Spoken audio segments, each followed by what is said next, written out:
श्रेयान् स्वधर्मो विगुणः परधर्मात् स्वनुष्ठितात् स्वधर्मे निधनं श्रेयः परधर्मो भयावह। अर्थात जो दूसरों का धर्म है वह भयाक्रांत हो सकता है, दिखावा हो सकता है, आडंबर हो सकते हैं, या उनके अंदर कुछ ऐसे चमत्कार हो सकते हैं। लेकिन गीता कहती है, हमारे भगवान श्री कृष्ण ने अर्जुन का संदेह मिटाते हुए कहा था कि अपने धर्म में मरना श्रेयस्कर है। भले ही दूसरे का धर्म कितना ही दिखावटी हो, फिर भी हमारा जो धर्म है वो श्रेष्ठ है। उसमें मरना हमारे लिए श्रेयस्कर है, कल्याणकारक है। और दूसरों पर धर्मो भयावह, दूसरों का धर्म यानी वो भयावह है। इसलिए अपने धर्म पर, अपने मार्ग पर हमें अडिग रहना चाहिए। यह गीता का ज्ञान है। भगवत गीता के उपदेश सबसे बड़े धर्म युद्ध महाभारत की रणभूमि कुरुक्षेत्र के युद्ध में अपने शिष्य अर्जुन को भगवान श्री कृष्ण ने जो ज्ञान दिया था वे आज भी उतना ही प्रासंगिक है और सदा सर्वदा के लिए इतना प्रासंगिक है। उनके एक एक वाक्य, क्योंकि किसी भी युद्ध को, उस धर्म युद्ध को लड़ने के पहले उन्होंने सारे के सारे संशय, सारे के सारे संदेह अर्जुन के मिटाए थे। वे सब पूरा का पूरा जो संदेह था वो मिटाना चाहते थे, ताकि उनके मन में किसी भी प्रकार का युद्ध को लेकर कोई भी संदेह न रहे। यह गीता ज्ञान आज दुनिया के लिए एक वरदायिनी शक्ति है।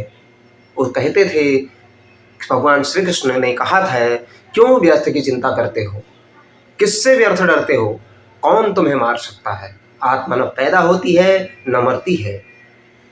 जो हुआ वो अच्छा हुआ, जो हो रहा है वह भी अच्छा ही हो रहा है, जो होगा वह भी अच्छा ही होगा। तुम भूत का पश्चाताप न करो, भविष्य की चिंता न करो, वर्तमान जो चल रहा है उसकी चिंता करो।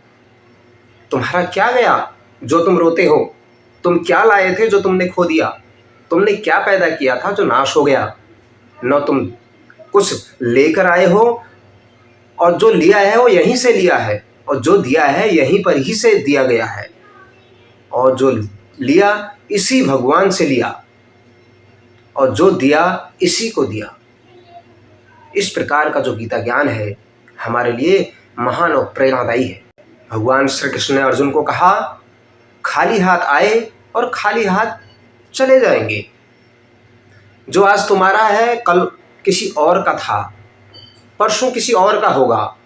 तुम इसे अपना समझकर मग्न क्यों हो रहे हो? बस यही प्रसन्नता तुम्हारे दुखों का कारण है। परिवर्तन संसार का नियम है। जिसे तुम मृत्यु समझते हो वही तो जीवन है। एक क्षण में तुम करोड़ों के स्वामी बन सकते हो और दूसरे क्षण में तुम दरिद्र हो जाते हो। मेरा तेरा, छोटा बड़ा, अपना पराया मन से मिटा दो।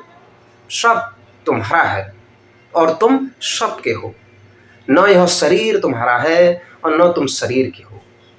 यह अग्नि, जल, वायु, पृथ्वी, आकाश से बना है और इसी में मिल जाएगा, परंतु आत्मा स्थिर है। फिर तुम क्या हो?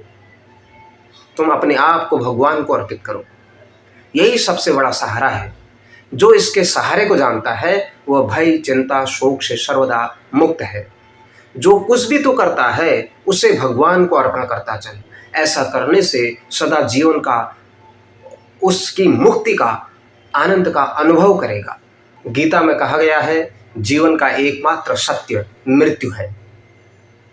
हमें यह नहीं भूलना चाहिए कि हमारा शरीर नश्वर है और हमेशा हमारे सामने, हम लोग इस मृत्यु लोक में हैं और हमारे सामने मृत्यु सदैव खड़ी है। गुस्से पर हमेशा काबू रखना चाहिए, क्योंकि क्रोध से व्यक्ति का सर्वनाश हो जाता है। व्यक्ति अपने कर्मों को कभी नहीं छोड़ सकता। हमेशा गीता में कर्म योग का सिद्धांत बताया गया है कि कर्म न्येवाधिकारस्ते मां फलेषु कदाचन।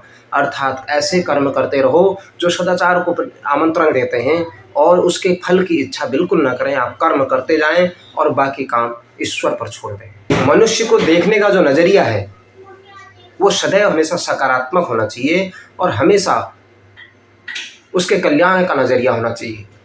अर्थात जो दृष्टिकोण होना चाहिए हमारा, उसको एक कल्याणकारी भाव से देखना चाहिए। हमेशा मनुष्य को अपने मन में नियंत्रण रखना चाहिए और खुद का हमेशा आकलन करें। हमेशा उसमें गीता में कहा गया है, हमेशा खुद का आकलन करें।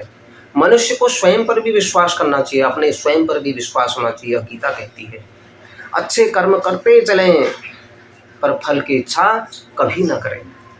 मनुष्य की को अपने जो इंद्रियों का संयम है वही अपने कर्म और ज्ञान का निचोड़ है। जिसने इंद्रियों पर संयम कर लिया उसने अपने इस कर्म और ज्ञान को प्राप्त कर लिया और वह उस दुनिया में सर्वश्रेष्ठ मनुष्य बन गया।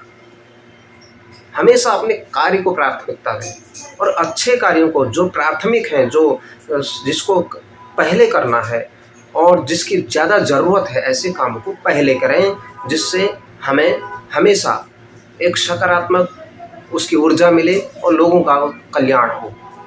संसार में जितने भी देवी देवता हैं वे सब एक ही भगवान की विभूतियां हैं, ऐसा गीता में कहा गया है। अपने जो हम काम करते हैं उसको मन लगा कर करें। हम जो भी काम करें, जिस भी दिशा में हम काम कर रहे हैं, और उसी काम में अपनी खुशी खोजें। अर्थात कभी भी किसी के काम को लेकर के, किसी के अन्य चीज़ों को लेकर के आकलन नहीं और उसकी तुलना न करें। हमें हमेशा अपने काम को लेकर सदैव आगे की ओर बढ़ते रहना है और हमेशा किसी भी तरह की अतिवादिता, अधिकता और ज़्यादा बड़बोलापन ये इंसान के लिए हमेशा खतरे का कारण होती है। ये गीता में कहा गया है। हमेशा हमें अपना वाणी पर सदैव संयम बनाकर रखना चाहिए। हमें स्वार्थी नहीं बनना है, किसी भी काम में स्वार्थ नहीं खोजना। निस्वार्थ भाव से, समर्पण भाव से, निष्काम भाव से अपने कर्म को करते रहना है। ऐसे लोगों का ईश्वर हमेशा साथ देता है, ऐसे मनुष्यों का ईश्वर हमेशा साथ देता है।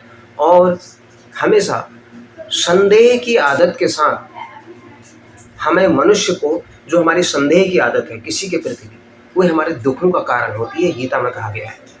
इसीलिए तो भगवान श्री कृष्ण उस कर्म क्षेत्र, उस धर्म युद्ध में, उस महाभारत के रण में अर्जुन का जो संदेह मिटा देना चाहते थे, उस अर्जुन तो एक मात्र निमित्त थे।